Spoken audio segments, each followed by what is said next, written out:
ya syukurlah sama Bang Mutamakin sama semuanya karena tadi kenapa saya harus cerita ini? Quran sendiri mengakui bahwa orang soleh itu diantara aturannya adalah dzurriyyatam ba'duha min ba'd. Meskipun Allah bisa bikin orang soleh dari mana saja, tapi yang legitimit itu memang dzurriyyatam ba'duha min ba'd. Dan kata dzurriyyah itu tasmalu auladal inas, kata Ibnu Hajar al-Asqalani, memasukkan turunan yang dari ibu.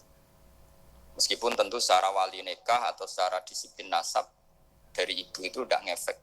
Tapi dari segi fa'indal irqadassas, bahwa sistem tubuh kita itu tetap ada gen dari seorang apa? Ibu. Sehingga banyak ulama tafsir mengatakan dzurriyyah itu tasmalu auladal inas. Dzurriyyah itu memasukkan turunan dari apa? Ibu. Bapak saya itu nasabnya nasab wali, jadi mbah-mbahnya itu suka tirakat, suka. Ibu itu nasab kiai. Jadi kalau bapak wiridan itu, kalau istiqomah itu disalahkan sama keluarga ibu. Istiqomah itu salah. Karena ijabu malam yajib, mewajibkan sesuatu yang tidak wajib. Itu masalah secara ilmiah. Mbah Mun itu sering kritik kalau ada pondok wajib puasa, wajib merawat itu sering kritik. Itu secara fikih bahaya. Ijabu malam yajib, mewajibkan sesuatu yang tidak wajib. Dan itu kriminal dalam bab fikih. Betul itu, sama cari di Sulam Taufik. Babnya itu ngeri, ijabu malam yajib itu tidak dihitung minal kabair. Dicari sendiri itu di bab Sulam Taufik, tidak perlu saya sebut. Itu parah betul malah cara menvonis Abdullah bin Husain bin Thohir di Sulam Taufik. Ijabu malam yajib. Tapi pondok-pondok yang tirakat tidak kurang dalih. Niki mboten majibaken, ngelatih. Mboten majibaken tapi napa? Nah, silsilah dari keluarga ibu itu suka ilmu. Sehingga Abdullah bin Mas'ud itu tiap hari itu mensweeping orang yang sering duha. Kalau ada orang duha istiqomah itu disweeping. Awas, harus seminggu sekali, nggak boleh tiap hari. Masa sholat fardu kamu saingi sholat duha? Nggak boleh, fardu tersaingi. Itu Abdullah bin Masyhur, sama cari di Al-Hunyah ini. Sayyidah Aisyah, kalau ada orang duha tiap hari dimarahin. Dan itu secara konstitusi ilmu benar, karena Nabi Qiyamul Lail Ramadan itu hanya 4 hari yang dipandu. Lainnya itu enggak. Khasyata ayyufrodo alaihim, kalau dalam sahih takut dianggap fardu.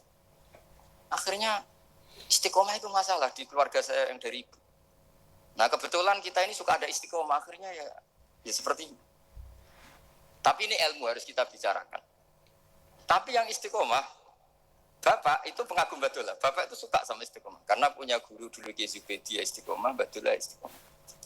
Tapi jangan kira Badullah itu hanya istiqomah. Saya punya sanad banyak. Mungkin Gus Zaki lebih tahu. Sering saya diceritakan Bapak. Badullah itu nak ambek wong fase teman-teman itu ya rapati cocok. Senajan to majibno fase. Tak takoki iki nopo. Empuk nak ke fase darane wong awam untuk ganjaran. Mergo macane Quran gak fase. Padahal untuk ganjaran mergo seneng Quran. Jadi terus tak takoki bapak, niku saged damel syarat mboten? Ya ora kena, pokoke ngono.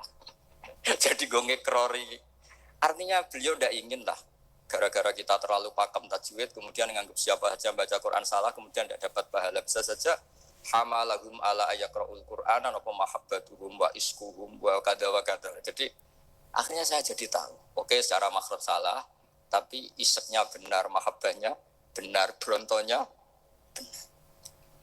Jadi sebetulnya Badullah itu punya sekian makalah tentang ilmu. Hikam juga gitu. Nur nak cah santri ngaji Ihya itu jauh oleh. Nak ngaji Hikam mojo. Maksudnya beliau entah kalau setelah itu Badullah itu melarang siapa saja santri ngaji Hikam itu dilarangnya ada kelas tertentu untuk boleh ngaji Hikam. Nah kenapa saya cerita ini? Karena saya masih ingat betul di antara wasiatnya Mbah Mun itu. Berroh sebab apa Fatihah kok ihdinas siratal mustaqim bukan siratoka tapi siratal ladzina an'amta alaihim. Dawe Mbah Mun fa inna wa ta'ala la yaqul wa la yasrab wa la yangkih wa la kadza wa kadza. Allah itu enggak makan, enggak minum, enggak tidur. Sehingga kita enggak bisa niru Allah. Tapi yang makan tidur itu manusia. Sehingga kalau ingin dekat Allah ya niru siratal ladzina bukan siratoka. Kita cara tidur niru Kanjeng Nabi, niru ulama, cara makan, cara minum, niru Allah dia bisa. Makanya bukan ihdinas siratal mustaqim siratoka tapi siratal ladzina an'amta. Maka dalam beragama itu butuh master, butuh panutan. Ya tentu Mbah Mun oleh ngendikan pakai luwet orang-orang kuno. Cara Mbah Mun pakai cantolan. Maka saya punya makalah banyak dari Bapak, dari Mbah Mun, dari Mbah Zubair, dari sampai saya itu hafal sanad sampai Rasulullah Shallallahu Alaihi Wasallam. Karena yang bisa mengawal ilmu itu sanad. Termasuk saya di sini bawa kitab Ar-Risalah Al-Qusairiyah. Nanti saya baca beberapa panutan kita. Di sini ada Abdul Qasim Al-Junaidi, ada Abu Yazid Al-Bustami, ada banyak ulama yang ditulis Ar-Risalah Al-Qusairiyah. Dan itu yang membentuk Imam Ghazali, kitab Ar-Risalah Al-Qusairiyah. Tapi sekarang kita ini tidak belajar lagi tentang tasawuf. Tasawuf itu Abdul Qasim Al-Junaidi jadi wali itu bukan wiridannya terlalu banyak. Enggak. Beliau pernah bikin satu kalimat yang menjadikan Allah itu ridho. Kalimatnya begini, kalau malam beliau wiridan gini, ya Allah, kenapa engkau ngasih rezeki saya? Padahal engkau tidak butuh saya. Kalimatnya sederhana. Kalau seorang majikan ngasih servis sama karyawannya, memang butuh pekerjaannya. Orang tua ke anak butuh kasih sayangnya. Tapi engkau ini zat yang tidak butuh saya, tidak butuh kita. Ngapain ngasih? Jadi punya sisi betapa Allah itu luar biasa. Wong tidak butuh kok. Ngasih itu kan luar biasa. Jadi karena mensifati seperti itu Allah itu ridho. Itu luar biasa. Normalnya orang memberi itu kan, apalagi orang memberi kiai itu kacau sekali. 1.000 jaluk swarga. Salam template 1 juta wae jaluk apa? Swarga itu parah lagi. Nanti kalau enggak masuk surga tunda-tunda. Itu ngeri lagi itu. 1 juta minta apa? Surga. Sayyidina Ali itu diantara sebabnya beliau dekat Allah itu karena muamalahnya sama Allah itu benar. Di antara muamalah itu yang diriwayatkan di kitab Ar-Risalah Al-Qusairiyah adalah masyhur itu.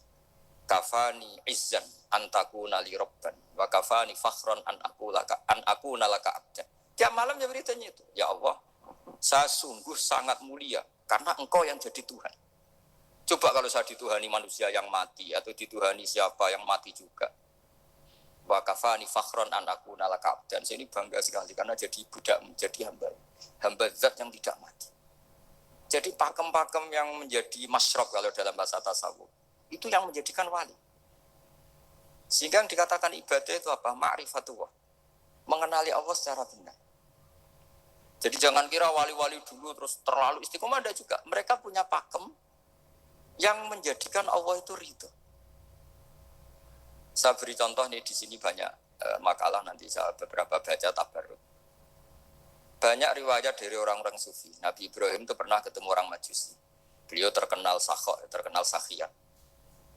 Ketika ketemu orang Majusi, ya Ibrahim saya ini sehari saja ngasih makan saya. Kamu kan tukang ngasih makan orang. Terus, ya tapi bisyarti antus lima, kamu harus Islam. Fakihnya Nabi Ibrahim adalah, kalau saya menolong dia berarti nolong orang kafir. Setelah orang itu lewat, berlalu karena Nabi Ibrahim gak mau hormat, Allah memberi wahyu ke Nabi Ibrahim. Kenapa ya Ibrahim tidak kamu terima 1 hari, kamu kasih makan 1 hari? Ya karena dia Majusi, kata Allah. Dia umurnya berapa? 60 tahun. Tanyakan, pernah kelaparan kan hanya hari ini? Iya ya Allah. 60 tahun dia kafir tak kasih makan. Minta kamu sehari aja kok gak boleh. Akhirnya Nabi Ibrahim dipanggil orang Majusi, dikejar dipanggil. Ayo tak kasih makan 1 hari. Kok kamu sekarang jadi baik? Habis ditegur Tuhan. Terus kata, ahakada yu'amiluni. Apa seperti itu? Tuhanmu mengu'alamalai saya. Ya na'am. Akhirnya Islam orang Majusi. Jadi itu lagi-lagi ilmu. Jadi yang dikatakan ilmu itu satu teori atau kalimat atau apa saja yang menjadikan kita ini pakem. Meskipun pakem itu kadang sulit diterima orang-orang khusyuk. Orang khusyuk itu ya nyun sewu ada sisi nakalnya. Makanya Mbah Mun sering gaya jargon masyhur. Zada khusyuan, zada jalan, tambah khusyuk, tambah bodoh. Bukan bodoh dengan makna salah itu enggak. Memang kadang terus anti ilmu. Misalnya gini, ini contoh yang karena saya ini mengkhidmati ilmu, saya beri contoh yang urusan ilmu. Ada orang sujud diinjek orang fasik, kepalanya diinjek orang fasik. Terus si orang yang sujud tadi ini ada di Sahih Muslim, juga ada di Ihya. Wallahi la yaghfiru wa laka. Pakai sumpah, wallahi la yaghfiru wa laka. Allah langsung mewahyukan ke Nabi fi hadzal zaman, fi tilka zaman atau fi dzalika zaman. Man dzalladzi yata'alla alayya alla aghfira li fulan qad ghafartu lahu wa ahbattu amalak. Katakan ke orang itu, siapa yang mencatut nama saya yang hanya berstatus tidak memaafkan. Itu enggak fair. Saya ini Tuhan kok bisa yaghfir, bisa yu'adzib. Kok sifat saya tinggal satu yu'adzib itu gimana? Dicatat separuh itu Allah tidak terima. Tapi kalau kita baca Quran, saya ini sama orang fasik ya benci. Saya ini orang soleh, setidaknya pura-pura soleh lah. Karena di depan para kiai. Tapi mau tidak mau. Ketika Allah mensifati dirinya tentang orang munafik gimana? Wa yu'adzibal munafiqina insya'a au jatuh. Cocok tidak cocok. Potensi memberi tobat itu ada. Meskipun sama kalau orang munafik, tapi ya tetap bacanya wa yu'adzibal munafiqina ya insya'a au jatuh. Rasulullah kayak apa bencinya dengan Wahsy karena qatilu Hamzah. Tapi Nabi tunduk sama konstitusi Quran. Laisa laka minal amri syai'un aw yatuba alaihim aw yu'adzibahum. Akhirnya Allah malah memberi tobat sama qatilu Hamzah yaitu Wahsy. Ini pentingnya baca lagi. Kalau kita tidak baca, hanya khusyuk saja. Tidak baca. Pasti sama orang yang menginjak orang sujud tadi. Yang injak pasti salah, nggak dimaafkan. Bongso pasti. Pertanyaannya adalah, betulkah Allah punya sifat satu? Yaitu yu'adzib. Makanya kalau kita baca, misalnya baca Quran, walillahi mulkus samawati wal ardh, ya sudah, yaghfiru liman yasha wa yu'adzibu man yasha. Kalau nuruti rasa kita, ya inginnya ke kita, yaghfir, ke orang lain yu'adzib. Tapi Tuhan kan nggak terima. Saya ini Tuhan kok didikte makhluk saya ini gimana? Nggak bisa. Sehingga ya ini lagi-lagi ilmu. Makanya saya cocok nggak cocok itu suka baca. Saya suka sekali baca. Mulai ulama dulu, ulama modern, setengah dulu. Mulai ulama yang kedunian sampai setengah kedunian.